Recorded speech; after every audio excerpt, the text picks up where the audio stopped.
Dear students, today we will start your new topic application of derivatives. Next topic है और बहुत important है, exam के point of view से 10 marks का इससे पूछा जाता है। अब जो नए पैटर्न में है उसमें शायद 8 का है, तो बहुत ध्यान से देखेंगे। और अब आपकी छुट्टियां भी ख़त्म हो गई हैं, तो डेली आपको वीडियो भेजा जाएगा और आप अकॉर्डिंगली डेली का डेली काम करेंगे। ज़्यादा काम नहीं देंगे, थोड़ा काम देंगे, पर आपसे उम्मीद यही है कि आप रोज़ का काम रोज़ करेंगे। ठीक है, चलिए नया टॉपिक शुरू करते हैं। एप्लीकेशन ऑफ डेरिवेटिव्स में बच्चों पहला जो टॉपिक है आपका application of derivatives.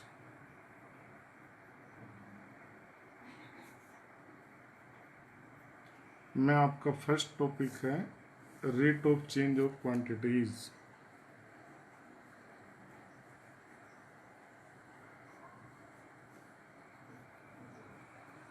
Rate of change of quantities क्या होता है बच्चों? जैसे आपने फिजिक्स में देखा कि अगर कोई पार्टिकल अपनी इनिशियल पोजीशन से टर्मिनल पोजीशन सपोज पी से क्यू जाने में एस डिस्प्लेसमेंट कवर करता है टी टाइम में, तो आप क्या कहते थे?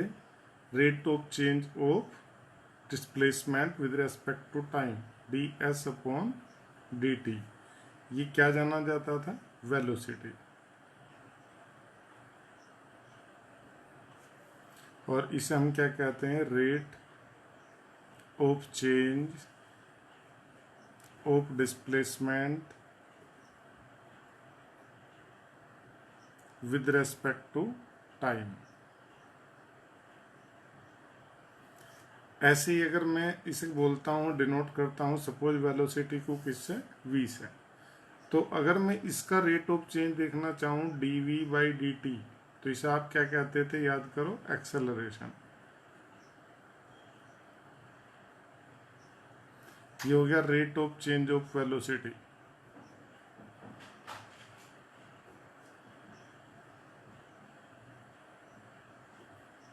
With respect to time. तो this is the rate of change of quantities. In this chapter suppose dy upon dx को क्या कहेंगे बच्चों? अब हम rate of change of y with respect to x। तो बस अब डायरेक्टली क्वेश्चन लेंगे और जो इस पर बेस होंगे जरा देखते जाएंगे।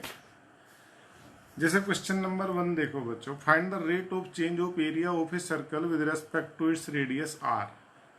तो what is the area of circle? Question 1, area of circle अगर मैं किससे डिनोट करता हूं बच्चों? a से, तो कितना होगा? Pi r square. आपसे क्या कहा? Rate of change of area of circle with respect to its radius, तो D A upon D R. It means you have to differentiate with respect to r on both sides। तो पाई तो constant है बच्चों, बाहर निकल गया। Are square का are के रेस्पेक्ट कितना हो गया? 2r, तो ये बनेगा 2 पाई r। इसमें दो केस बनाए। फर्स्ट केस में फैन r इज 3 सेंटीमीटर, तो D A upon D are कितना हो गया बच्चों? 2 pi into 3, it means 6 pi centimetre. ऐसे ही आपका सेकंड केस में आर की वैल्यू कितनी दी है बच्चों? 4। आर इक्वल टू 4 सेंटीमीटर, तो D A upon D are अब कितना हो जाता है बच्चों? 2 पाई इंटू 4, इट मीन्स 8 पाई। ठीक है। ऐसे जैसे क्वेश्चन नंबर 2 आप देखो। अच्छा, the volume of A cube is increasing at the rate of 8 centimetre cube per second. If I denote the volume of the cube by V, so this is the dV upon dt is equal to 8 centimetre cube पर second. V किसे denote करता है बच्चों? Volume को। How fast is the surface area increasing when the length of an edge is 12 centimeter. अब आप बताइए, how fast is the surface area? Surface area of the cube S बोलो कितना होता है? Surface area of the cube बताएंगे? 6r²। यही होता है ना, सरफेस एरिया ऑफ क्यूब कितना? 6r²। You have to find ds/dt। Surface area का रेट ऑफ चेंज बताना है। How fast is the surface area increasing when the length of an edge is 12 centimetre? We have to given dv/dt। आप बताइए, अच्छा v कितना होता है किसके लिए? क्यूब के लिए v इक्वल टू होता है r³। r उसका अगर मैं एज लेता हूं तो v कितना हो गया बच्चों? r³। तो dv/dt how much? 3r² dr/dt। अब आप बताओ यहाँ से, dv/dt मुझे गिवन है 8 and this is 3r² dr/dt। तो what is dr/dt? This is 8/3r²। ये हमने यहाँ से कैलकुलेट किया। We have s equal to 6r²। You have to find ds/dt। Differentiate both respect with respect to t। 6 constant है, बाहर आ गया r² का 2r dr/dt। ये बन गया बच्चों 12r। dr/dt की ये वैल्यू यहाँ पे रख दूंगा तो इंटू 8/3r²। r कैंसिल हो जाता है, 3 4 जा 12, 4 8 जा 32। This is 32/r। वैन आपको कहा r कितना हो बच्चों? 12 सेंटीमीटर। तो ds/dt इज 32/12 सेंटीमीटर स्क्वायर पर सेकेंड। 32 8 4 8 जा 32 एंड दिस इज 4 3 जा 12। तो 8/3 सेंटीमीटर स्क्वायर पर सेकेंड। ठीक है, तो this is the rate of change of surface area with respect to time. इस तरह के क्वेश्चन आपको मिलेंगे, तो आप उन्हें एक बार ध्यान से पढ़ लें और फिर करें। देखो जैसे और करते हैं। Question 3, the radius of a circle is increasing uniformly at the rate of 3 centimetre पर second. Question 3, if r is the radius of circle,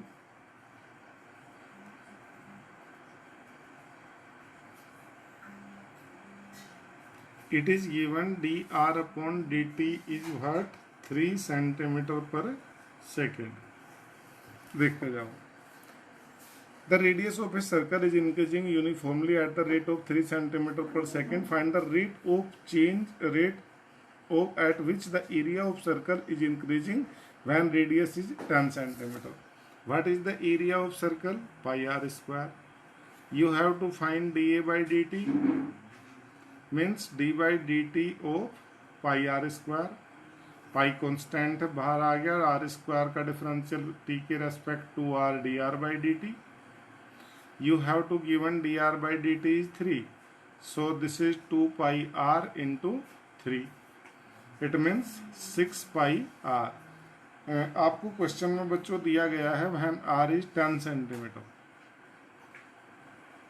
r is 10 centimetre तो 6 pi into 10, it means 60 pi। ये इसका rate of change हो गया कितना? Centimetre square पर second. ठीक है, अब जैसे क्वेश्चन 4 पढ़िए। An edge of a variable cube is increasing at the rate of 3 centimetre पर सेकेंड। अगर क्यूब के एज को आप x बोलते हैं मान लीजिए, तो dx/dt कितना दिया? 3 सेंटीमीटर पर second. If x be the edge of cube, then we have dx/dt is what? 3 centimetre पर second. How fast is the volume of cube increasing when the edge is 10 centimetre. तो आपने क्या बताना, how fast is the volume. v कितना हो गया बच्चों, X cube. You have to find dv by dt, it means d by dt of X cube, it means 3x square dx by dt। You have to given dx by dt equal to 3, तो 3x square into 3, it means 9x square, and you have to given x is 10 centimeter, so this is 9 into 10 square, it means 900 centimeter cube per second. This is the rate of change of volume. जैसे question 5 भी पढ़िए, a stone is dropped into a quiet lake and the wave moves into a circle at the speed of 5 centimeter per second. Circle में move करती है किस speed से, 5 centimetre पर second की स्पीड से। At the instant when the radius of circle wave is 8 centimetre, how fast is the enclosed area increasing. तो आपकी सर्कल में अगर आर रेडियस है तो उसकी स्पीड कितनी होगी बच्चों, D R by D T. तो you have to given D R by D T is what, 5 centimetre पर second. You have to find the radius, how fast is the enclosed area increasing. Area is pi r square, dA by dt, what, 2 pi r dr by dt, dr by dt is what, 5, so 2 pi r into 5, it means 10 pi r, and you have to given r is 8, r is 8 centimeter, so this is 80 pi centimetre square पर second. ठीक है बच्चों, इस तरीके से आप करते चले जाइए क्वेश्चंस को। ये क्वेश्चन आज आप ट्राई करेंगे 6, 7, 8, 9, 10, बस 10 तक आज करेंगे। 5 मैंने कराए, 5 आप करेंगे। जो डाउट होंगे वो मुझे बताएंगे, ठीक है। 10th के बाद हम कल डिस्कस करेंगे। इसके बीच की कोई प्रॉब्लम होगी तो आप मुझे व्हाट्सएप पे सेंड करेंगे, मैं आपको जवाब दूंगा। Thank you.